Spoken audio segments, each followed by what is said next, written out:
Finally, Miss Ding has summoned the courage to see a doctor. She was beaten again by her husband. This time, she wants to get evidence for what she has gone through.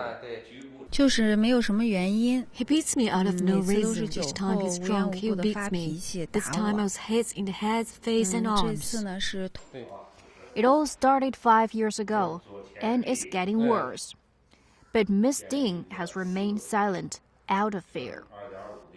如果我说离 I 婚， say I 他就 want 会 a 说对孩 divorce, 子怎 but 么 he 样， warns 或 me 杀了 that 我 it 父 is 母这 bad 样 for 的 our 话， kid. 用一 He 些 has 恐吓 even 的语言 threatened to 来 kill 吓 my 我， parents if I 逼 leave 我 him 不 or 能和 go 他 to 离 the 婚或者是 police. 报警。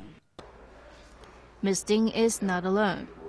According to the Old China Women's Federation, the official leader of the women's movement in the country, roughly 1 out of every 4 married Chinese women have experienced domestic abuse, but only a handful of them have chosen to go public with their stories.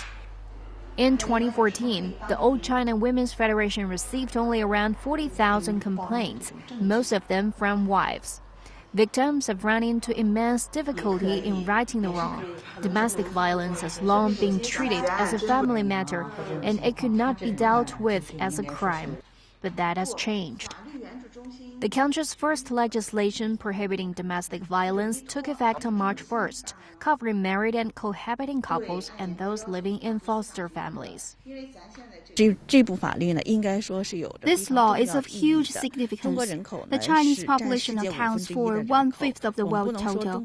We cannot say that domestic violence is particularly serious in China, but the problem has long been overlooked, tolerated, or even intentionally ignored.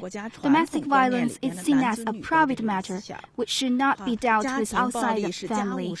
Domestic violence law directly takes on the long-held idea and social stereotype. As the law enters into force, Miss Ding, at long last, is seeking a divorce on the ground of domestic violence. Although some say the legislation is not perfect, it's no doubt a strong weapon to combat domestic violence, taking the issue out of the shadows and into the court.